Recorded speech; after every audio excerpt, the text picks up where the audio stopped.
On Fridays during Lent, the church prescribes for us abstinence from meat as a kind of a sacrifice. I know people who will say, they don't like to observe these Lenten fasts and penances because it makes them a grumpy person, and they don't want to be a grumpy person, right? They don't want other people to suffer just because they're trying to fast and do penances, so they don't do any fasting or any penance.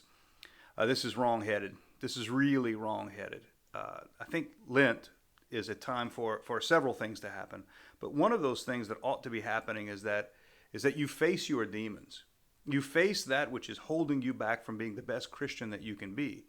And I can promise you that satisfying every need that you have in this world is not going to somehow make you a better Christian. I promise you that if you don't face those deficiencies in your soul, you're not going to somehow magically be better after, a period of Lent. You instead have to look at yourself really hard and say, why am I finding myself antsy just because, maybe I'm not eating right away, right? Now, the human body can go for 3 weeks. A healthy person can go for 3 weeks with no food, only water. You can last about 3 weeks. Why is it hard to last 24 hours, right? Why is it so hard to say no to the things of this world?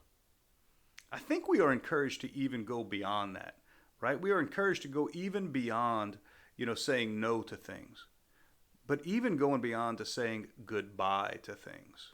Not just no, I will, enjoy that later. I'll be gratified on this sort of system of delayed gratification.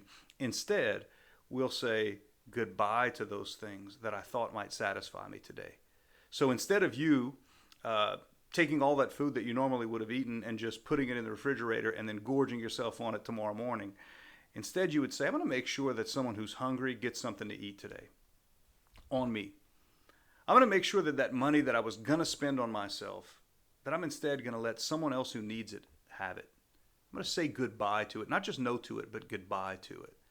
I think what that will do for our souls is it'll make us a more generous person. It'll make us a person who's less in love with the things of this world, and we'll do good for other people in the meantime, right? Good things will happen for other people if we give them from our abundance, right? And I guarantee you, we all live in a world of abundance.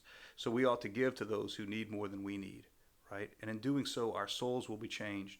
We might even find ourselves a happier person in the end. And all that grumpiness that we feared we might inflict on other people will ultimately get put in its own place. And God will have the space that he needs to come into our heart and replace our heart with his heart, right? And in the end, we will be able to look forward to that day where Jesus alone can come. And as the book of Revelation says, that he will wipe every tear from our eyes. And there shall be no more death or mourning, wailing or pain. That's what we look forward to.